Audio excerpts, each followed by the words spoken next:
Welcome to the Wife Stories YouTube channel. New video every day, and don't forget to subscribe. Here we go. She looks at me with that flat, unblinking stare. The water's running in the bathroom. She's about to take a shower, and I'm left in the bedroom, holding my breath. It hits me all at once. How cold her eyes have become. Used to be she'd invite me in with a single glance, or maybe I'm just making that up now.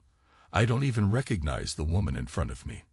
She turns away, bare feet padding across the hardwood floor, hips swaying, then steps into the bathroom and closes the door halfway. The steam rises past her silhouette in the mirror. I'm supposed to follow, maybe. Hand her a towel, or tease her about taking too long. But I just stand here, listening to the water hammer against the tiles. The hollow sound churns my stomach. I used to love how she sang in the shower, some random pop tune, or a half-remembered lullaby from her childhood in Savannah. She was never shy about letting me in, about me seeing every inch of her drenched in that warm, fragrant mist. But tonight there's no singing, no sweetness, only that damned indifferent look. I can't move from this spot. Feels like the final drop of intimacy in our marriage is swirling down the drain. In the hallway mirror, I catch my own reflection. My eyes look older than they should. It's like I'm staring at a stranger wearing my face. A quiet man, tense shoulders, new creases in the forehead. This is me now.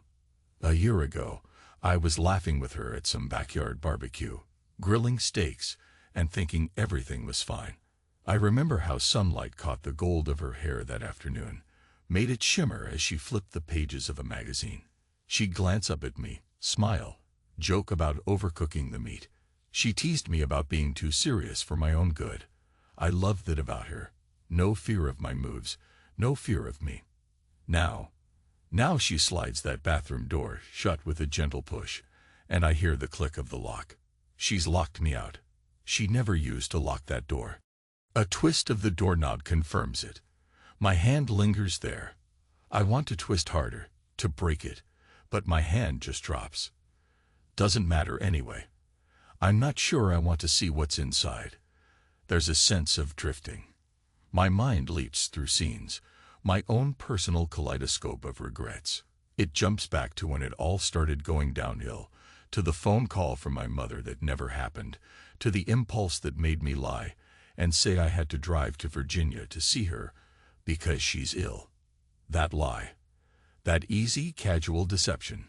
If I could speak to my younger self, the man who told her that story so calmly, God, I'd punch him in the face. Because that little lie was the scab I picked at until the whole wound opened up. I said I'd be gone for a few days. She didn't put up a fight. She asked me to text her when I arrived. Then she turned back to her laptop as if me leaving was an afterthought. I stuffed a few clothes into a duffel bag, trying to ignore the hollowness in my chest. She was in the kitchen, clearing away dinner plates that still smelled of leftover pasta. The sauce was half-eaten. I pretended I didn't notice she barely touched it. Take care, she whispered. Her voice wavered in a strange way. Not sadness, not worry, just relief. Maybe I'm rewriting it, but I'm almost certain I spotted the corners of her mouth turn up slightly. A small, quick flicker. Was it a smile or just a twitch? I went out the door, left the house, but instead of driving the 2 hours north, I circled the block. Waited, engine idling, heart pounding, checking the mirror like some paranoid detective. My phone was on silent. I didn't want her hearing the hum of any incoming messages from me. And so I waited. My breath fogged the windshield. The sky turned the color of bruised peaches at dusk, then black. The street was quiet, save for the random headlights sweeping by. And my mind started running. If she's so quick to let me go, what else is she quick to do? It's amazing how your mind can spiral. You start thinking of every small sign you've brushed aside. The new lingerie she never wore for me, the late-night texts from some unknown number, the way she'd tilt her screen away when I passed by. I tried to push it down, rationalize it. She's busy, she's got freelance clients. She's always had friends I barely know. Right? But 3 nights later, there I was, still parked outside, seat pushed back, jacket covering me while I dozed. My lower back ached. The windows were tinted enough to hide me. She had no idea. She wouldn't have recognized my car in the darkness anyway. I glimpsed movement through the living room curtains. She was wearing that wine-colored robe, the one I bought her last Christmas. She seemed restless, pacing with her phone in her hand. Night 1. Nothing. She walked from room to room, scrolled on her phone, turned lights off. I waited until dawn, then drove to a corner cafe for black coffee that tasted like burnt rubber. Night 2. Same routine, except she spent a lot of time on a video call, talking softly. Not loud enough to hear from the street. I stared so long I felt delirious. The dark can mess with your head. I started thinking maybe I was insane, that no normal husband does this. But I kept hearing that imaginary squeak in her voice, relief, that told me I was right to be suspicious. Night 3. The air was damp. Thunderheads were rolling in from the west. I was nodding off when my phone buzzed. Reflexively, I checked it. A spam message. Perfect. My body was stiff, nerves fried. Then I saw it. A Satan pulled up. Lights off. A man got out, glanced at the house, walked around the side gate. I felt my blood run hot. He was about my height, maybe an inch shorter, dark hair, muscular build. He pressed his phone to his ear, then slipped into the backyard. My heart hammered. I couldn't see everything clearly, but I recognized the shape of him when he passed under the porch light. That easy swagger, that confidence. I slid down in my seat.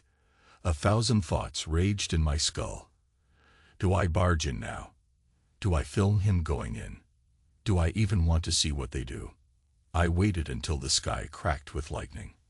I got out of the car, quietly. The front door was locked. I walked around to the fence.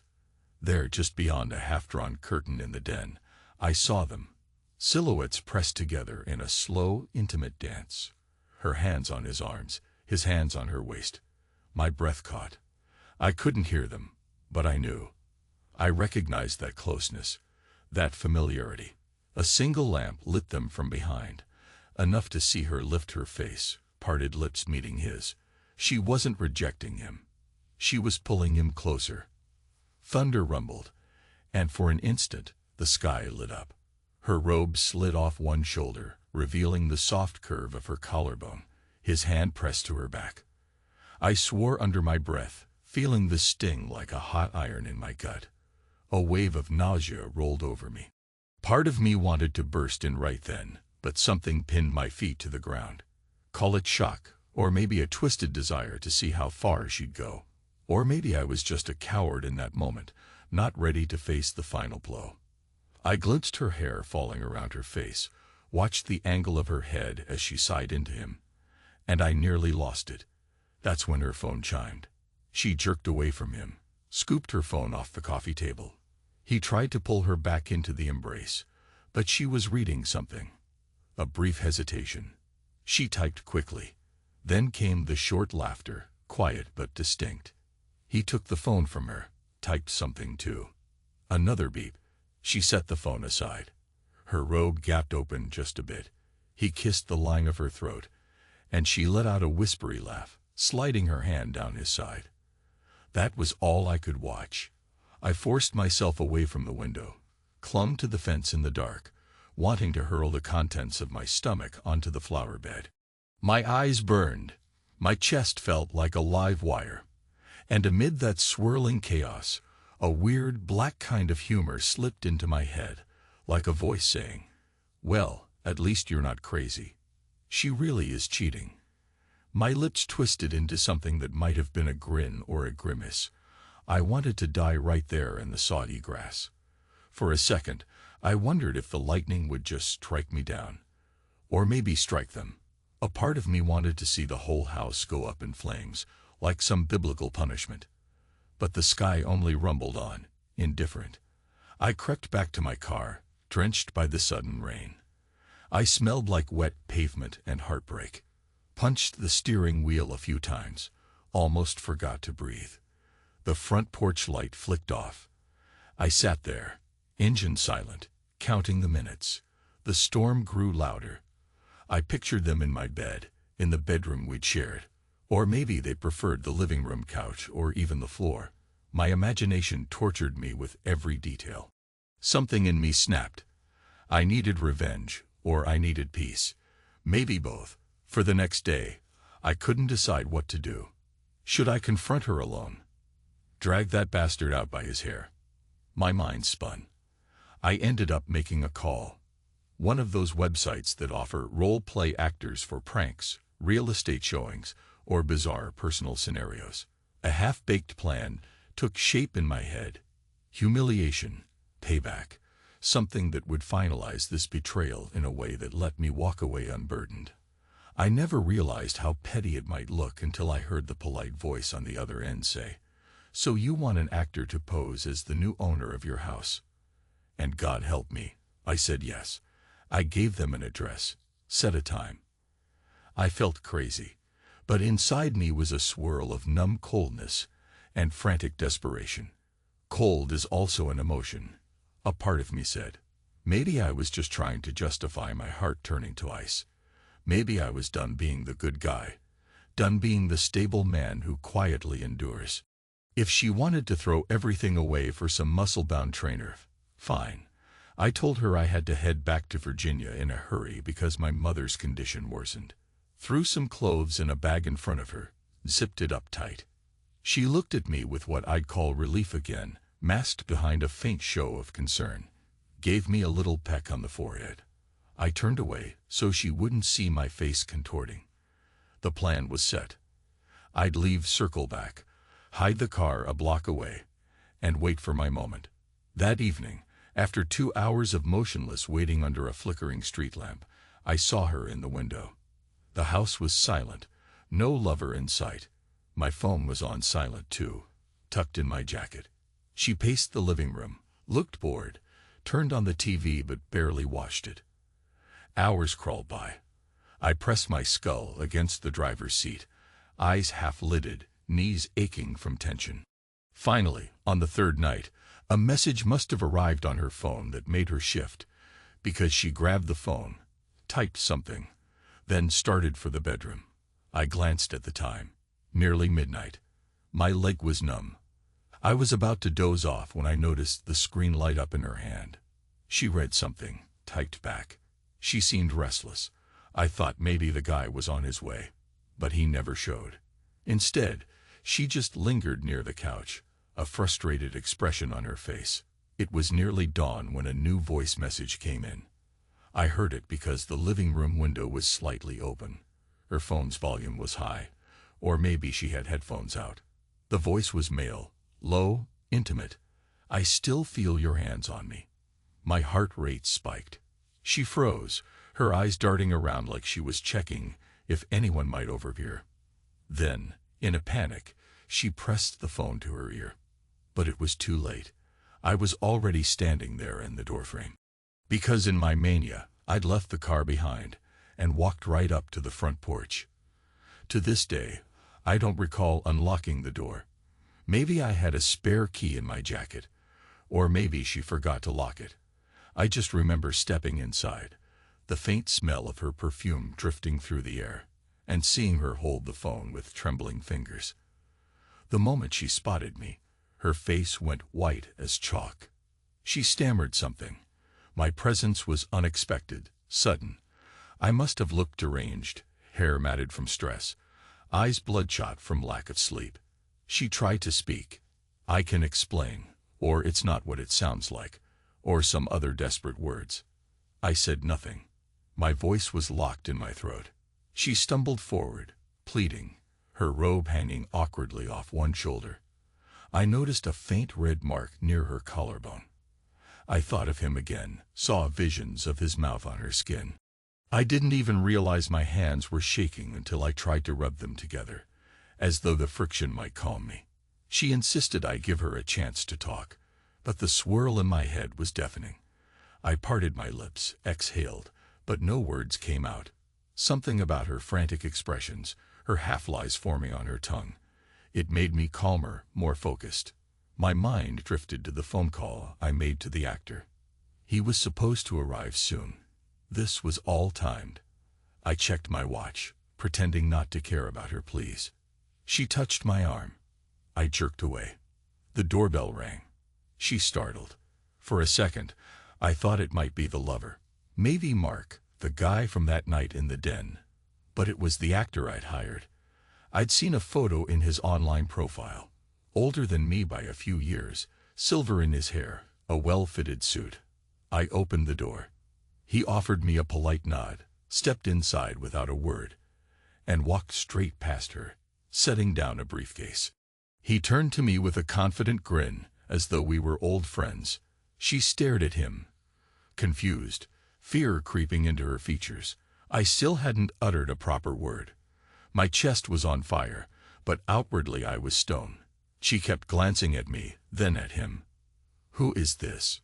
she demanded, voice trembling. The man cleared his throat and said, "I'm the new owner." The confusion in her eyes turned into horror. She whipped her gaze to me. "Rob, what is this? What's going on?" Her voice cracked. "Stop it.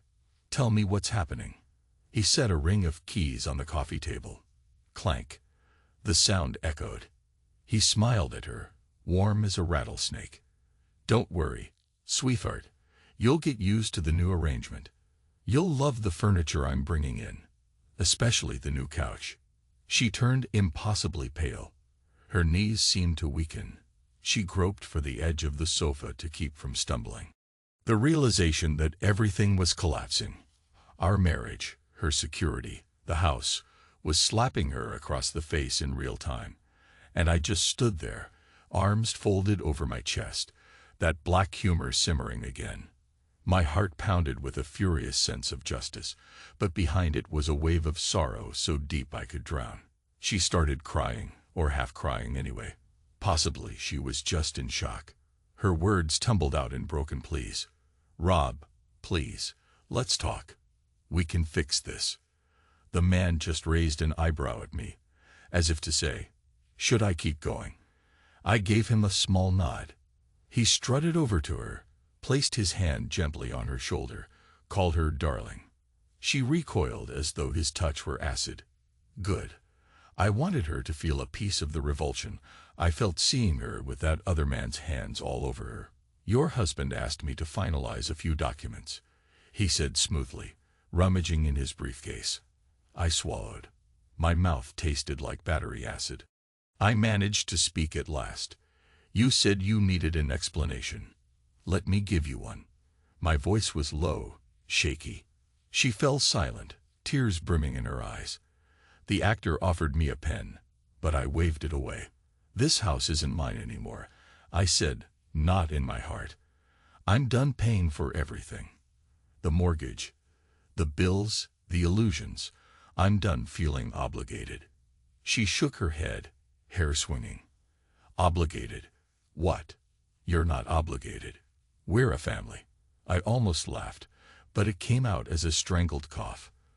The memory of her arms looped around that stranger's neck soared back into my mind, fueling the numb wrath inside me. He placed a few papers on the table, next to the keys. I recognized them, the carefully prepared divorce documents, along with a short note. I typed it up in the middle of the night in my car, a cruel yet honest summary of my feelings. Free, with no debt, with no feelings. She saw them, and a small moan escaped her lips, as though something vital had just been ripped away. She grabbed for my hand, eyes begging, but I recoiled. The suit, my actor, watched the drama unfold, a polite smirk on his face. "Congratulations," he said. "Now, if you'll excuse me, I have to call the movers about that new sofa." She looked at him, then back at me, confusion twisting in her features. "Rob, this is insane." Her tears turned into panic, then sudden anger. "Who is he? He can't own this house. This is your name on the deed." She tried to pick up the papers, scanning them. She wasn't a lawyer, but she recognized the divorce form. She recognized my signature. "No," she choked out. This can't be real. My fists clenched at my sides. You said you wanted to explain, so go ahead. Explain the voice message. Explain the nights I was gone, the nights you let him in. My voice rose, cracking with months of suppressed rage. I allowed myself a single question. Why? She was shuddering, tears glistening on her cheeks. It was a mistake, she said, between sobs. It was just. I don't know, I was lonely. We were drifting apart. And he was. I didn't mean to. She looked around as if searching for an exit from the nightmare. I'm sorry, she added weakly. I almost smiled, but my lips just twitched. That's it. That's your big revelation. You got bored, he was there, so you fell into bed with him. And I'm supposed to do what, exactly? Just forgive? Or just carry on? The blackness in my chest raged. Part of me wanted to smash something, but the bigger part reveled in how calm I appeared. She reached for me again. Rob, please, listen. But I stepped back. The actor cleared his throat, glancing at his watch for effect. I'll be in the other room, he said quietly. Take your time. He disappeared down the hallway. It was an impressive performance. She shook her head in utter bafflement. I looked at her. I allowed myself a final moment to drink in her face. The memories we shared. Beach vacations, that porch swing in her parents' home in Savannah. The wedding day with the first dance under fairy lights. All of it gone, like sand slipping through my fingers. My eyes stung, my throat tight. I'm tired, I murmured. Tired of being the fool in this house. Tired of wondering who else has their hands on you. I pointed at the phone she dropped on the floor. You can keep him. I'm done. She pressed her lips together, a violent quake passing through her shoulders. In her eyes, I saw what might have been genuine regret, or maybe just shock. You don't mean that. We can fix this, can't we? We built a life. We can fix it if you just. The lightning in my mind struck. I realized there was nothing left I wanted to salvage. I walked to the table, picked up the pen, and scribbled my final signature on the divorce petition. My signature came out shaky, but definite. I slid the note across to her, free, with no debt, with no feelings. Then I placed the pen on top of it. That's all. She was trembling head to toe, tears sliding down. For a moment, I hated how it still made my heart clench to see her cry. I told myself, this is just a performance. She's sorry she got caught, not sorry for what she did.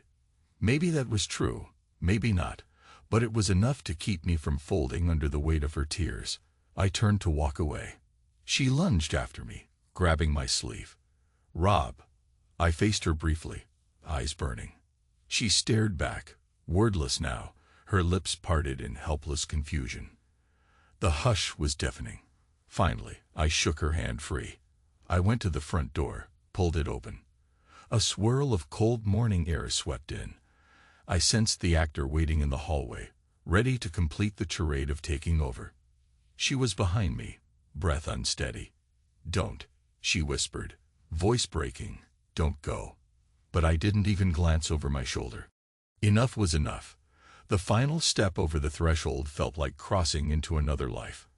Outside, the sky was pale with dawn. I took in a deep, shuddering breath. My chest felt like it had a knife stuck in it, but at the same time, I felt a twisted sense of release. It's over, I told myself. The unspoken longing for death I'd tasted in the backyard, that swirling mania, had receded. A dull emptiness replaced it, a kind of numb clarity. My keys jingled in my pocket. I realized I had to leave them behind, so I pressed them into the actor's hand as he emerged behind me. That's it. She's all yours, I muttered, fighting the urge to break down. He nodded solemnly, parted his lips as if to speak, but then thought better of it. I stepped off the porch, never once looking back. My footsteps on the wet pavement sounded too loud in my ears. The sun was rising, pale orange, casting long shadows. I kept walking, turning at the end of the driveway, ignoring the house that used to be mine. My mind roiled with images of what I just did. part of me relished it. This final vengeance, leaving her shaken, handing the keys to a stranger, letting her taste betrayal in one crushing wave. Another part of me felt sick, as though I'd just become someone I barely recognized. A sense of black humor slithered through my thoughts. Here I was, a middle-aged man in a quiet Virginia suburb, hiring an actor to orchestrate my final revenge, all because my wife had found excitement in someone else's arms. It sounded like a cheap melodrama, but it was all real, and it left me feeling both empty and victorious at the same time. I got into my car, turned the ignition, and just stared at the steering wheel. My hands trembled, tears burned at the edges of my eyes. I wanted to scream or laugh, but nothing came out. The phone in my pocket was silent. I wondered if I'd hear from her again, or from her lover, or from some lawyer, or if she'd figure out the entire new owner fiasco within minutes. But the thought of driving away from that place, away from the ghost of the man I used to be, kept me pressing the gas pedal. Let them figure it out. She can have the illusions, the lies, or she can have him. I was free. That's what I told myself. I pulled onto the main road, the tires humming with each rotation. Clouds slid across the morning sky. My mind conjured 1,000 memories of her. The day she said yes to my proposal. The evening we carried the couch inside that living room, sweaty and laughing. The night she curled against me in the dark. I used to believe marriage was forever, that we could weather any storm. I was always the stable one. Then the foundation gave way, piece by piece. Maybe we'd both neglected it. Maybe she wanted more excitement, more passion. I know I'd grown distant too, burying myself in work, ignoring the signs. But none of that matters now. The only thing that matters is the hush inside me, the quiet acceptance of what's done. The highway stretches out before me, an endless gray line. I drive until the city is behind me, until houses and strip malls give way to open fields. A sign for a rest stop catches my eye, and I pull over. Parking in an empty spot, I kill the engine. I watch the sunlight glint off the big glass windows of the rest stop. I lean my head back against the seat, close my eyes. My chest aches. The wave of sorrow threatens to break me. It's an odd feeling to want so badly for something to end, and then, when it's done, to feel the choking emptiness of it all. The old me, steadfast, knave, he's dead. In his place is a man who orchestrated a twisted spectacle of revenge. I wonder if I can live with that. A motorist in a neighboring spot slams their door. The sound jolts me. I open my eyes, exhale, and realize my cheeks are wet. I wipe them roughly with my sleeve. Enough. I have to keep going. Let the next days unravel. Let the lawyers handle the final steps. Let her see my message, sign the divorce if she wants, or fight me if she dares. The dull anger and black humor keep me afloat. For a moment, a savage little grin touches my lips. I imagine the look on her face as the actor, that smug man in a suit, continues the performance in front of her. He'll probably drop the facade soon enough, but the shock alone, the keys on the table, that short note, will leave her reeling. Free, with no debt, with no feelings. That's my parting gift. I tilt the rearview mirror, meet my gaze. I still see a stranger. The lines in my face are deeper. My eyes have a hardened cast. I could fall to pieces, let myself break down right here, or I could laugh in bitter triumph. Maybe I'll do both eventually, but for now, I shift in my seat, start the car again, and pull back onto the highway. The road unspools beneath me, an unrelenting path that leads anywhere but back there. Hours slip by. I don't recall the exact route I'm taking. Some side roads, a stretch of interstate, a stop at a diner for coffee that tastes like soap. I swirl the mug, stare at the black liquid, and think, that man in the reflection, he's me but not me. I imagine telling the waitress everything that happened, just to see her reaction. The thought makes me chuckle under my breath, a bleak laugh that draws the attention of a trucker in the next booth. He looks at me sideways, probably wondering if I'm some drunk or a lunatic. I finish my coffee, pay in crumpled bills, and leave. I wonder if Mark, the fitness trainer, will find out about this fiasco. Maybe she'll call him in tears. Maybe he'll comfort her, assure her that I'm the crazy one, that my stunt is petty and cruel. He might be right, but a voice in my head says, let them deal with each other's sins now. You're out.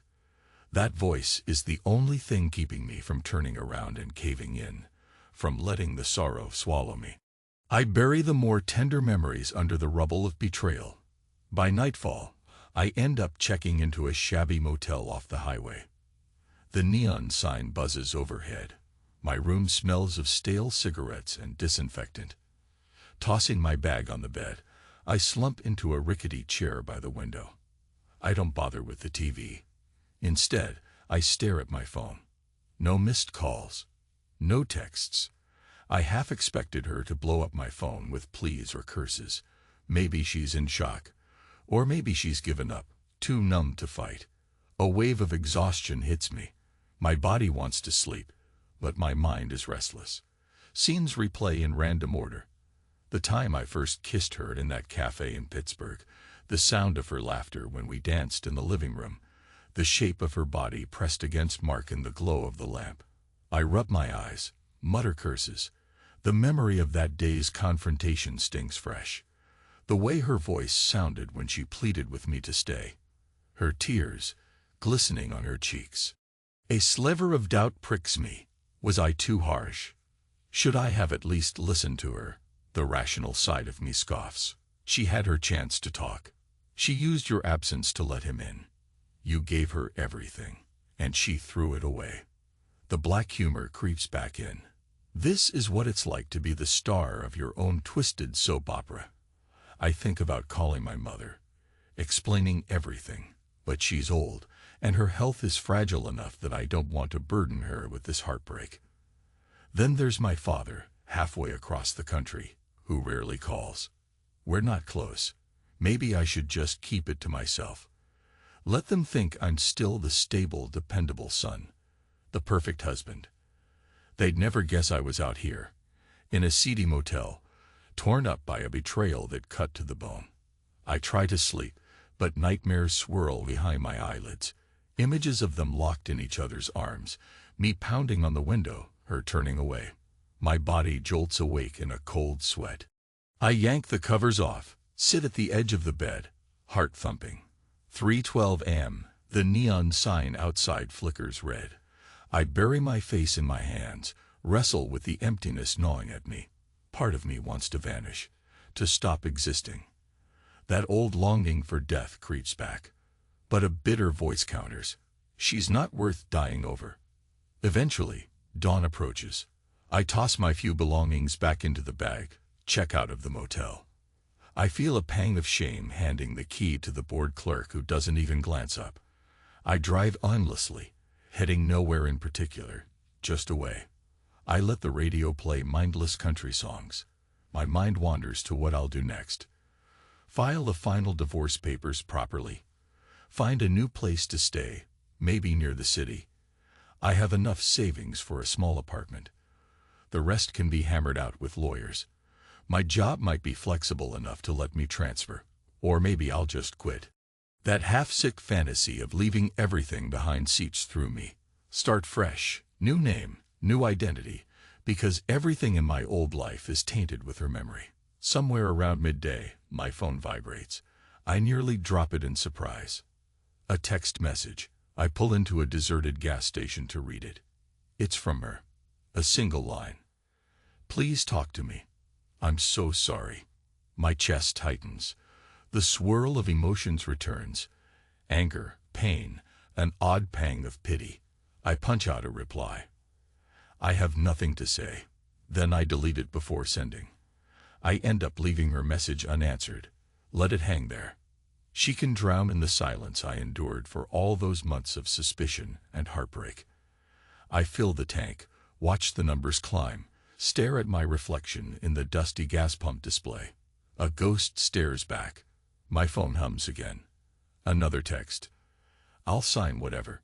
Just please pick up. A wave of finality hits me. I drive out of that station, ignoring the phone's persistent vibration. Let her sign. Let the pen scrawl across the lines that sever us forever. I want no part in any more back and forth. Days turn into weeks. I find a short-term rental near an industrial park in a neighboring state. It's cramped and smells of old furniture polish, but the landlord is cheap and asks no questions. I do phone meetings with my boss, explaining I have a family emergency. He's understanding, says I can work remotely for a bit. Perfect. I drift from day to day, handling tasks on my laptop, ignoring calls from unknown numbers. The actor's fee is paid. The deed is done. A few times, a savage curiosity makes me wonder how she responded once she learned the truth, that the so-called new owner was just a stranger I hired. Does she resent me more for the deception, or does she realize it was my last stand, the only way I could seize control of the mess she created? Late one night, in the flicker of a single lamp, I swirl whiskey in a plastic cup and let the buzz loosen the knots in my chest. I think about Mark, that lover, the one who said in that voice message, "I still feel your hands on me." I wonder if they kept seeing each other after my stunt, or did my actions scare him off? Part of me hopes she ends up alone, tasting the bitterness she fed me. Another part hopes they're happy, so she can realize how little she valued what we had. I shake off these thoughts, swallow the whiskey in one gulp. The burn is a welcome distraction. Time creeps forward. My lawyer emails me a scanned copy of the signed divorce agreement. She's done exactly as I asked. No attempt to get more money, no drawn-out negotiations. Maybe guilt crushed her appetite for a fight. Maybe she just wants to move on too. My heart clenches, but I push away the pang. Free, with no debt, with no feelings, I remind myself, even if that's a lie. Because I feel plenty. Anger, regret, sorrow. I signed the last pages electronically. My eyes linger on her signature, scrawled in a shaky line. Laura Miller. She'll go back to her maiden name, I guess. I close the document, bury my face in my hands, and let out a choked laugh. Done. We're done. But the next morning, I wake up feeling hollow again. The sense of finality is both comforting and horrifying. My ring finger feels lighter without the wedding band, which I'd yanked off the day after I left. I keep it in a drawer I never open. Sometimes the nightmares come back. Sometimes I dream of a life in which none of this happened, and we're still dancing in the living room, her lips brushing mine, that silly music playing in the background. I wake up breathless, cursing the illusions my brain conjures. Weeks pass into months. I keep a low profile, handle my job tasks from behind a laptop, rarely see anyone socially. I guess this is my self-imposed exile, a quiet aftermath where I try to piece myself together. The primal urge for revenge has faded, replaced by an ache that's less raw, more subdued. Some nights I think about calling her, maybe meeting in a neutral place, just to see if any final closure is possible. But I can't bring myself to do it. The memory of her pressed into that man's arms is an iron gate I can't push past. It's not all darkness, though. Every now and then, a beam of clarity breaks through. I remember that staying in that dead marriage would have killed me slowly. The betrayal was just the spark that lit the fuse. I start jogging in the early mornings, clearing my head with the pounding of my feet against the pavement. That helps. I see a therapist online once a week, a quiet woman with glasses who gently probes my walls, inviting me to talk. I tell her some of it, not the theatrical part with the actor though. I just say, I found out she was unfaithful, and we ended it.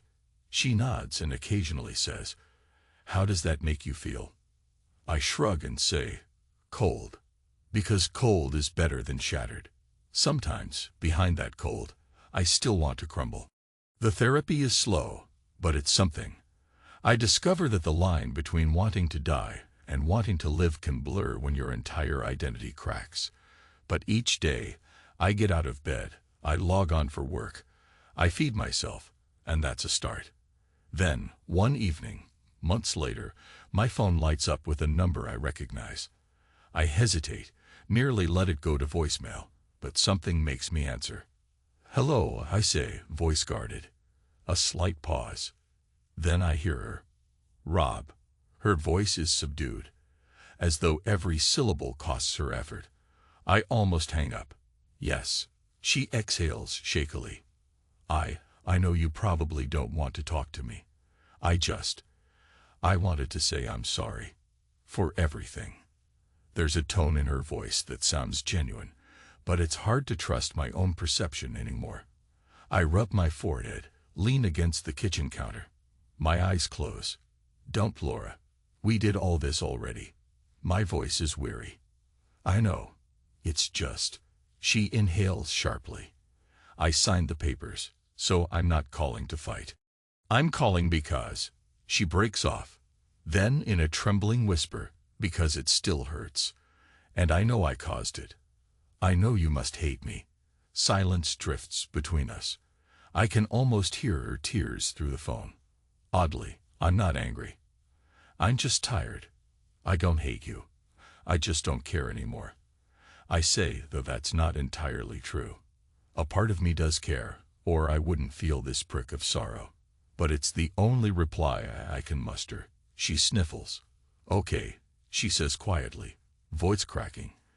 "Thank you for picking up. That's all I wanted." I sense her heartbreak, her guilt, and for a moment, I think I can taste the softness that once lived between us. But I can't go back. We say our awkward goodbyes. The line goes dead. I slip the phone into my pocket, stare at the flickering overhead light in my modest rented kitchen. Time passes. I have no idea how long I stand there. A tear escapes my eye, surprising me with its warmth against my cold skin. "Damn," I whisper. I wipe it away.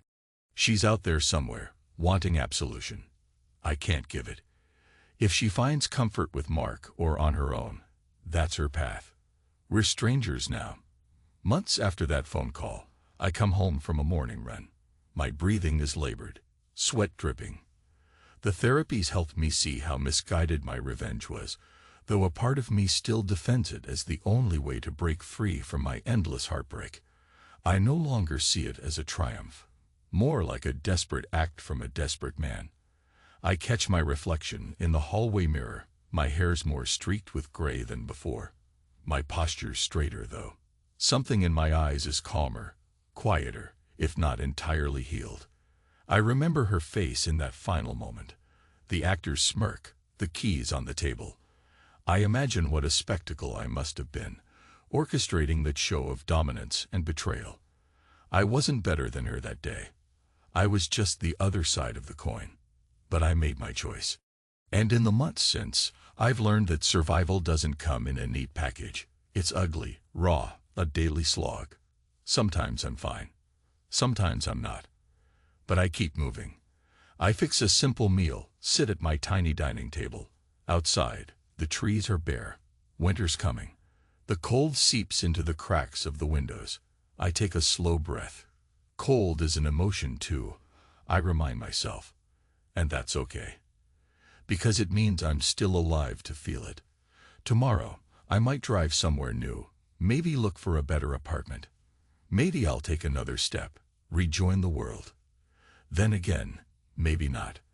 The only sure thing is that I won't let my memories define me anymore. I'll carry them, yes, but I'll carry them forward, beyond the betrayal, beyond the heartbreak, towards something that I can't see yet, but hope exists. I close my eyes, exhaling gently.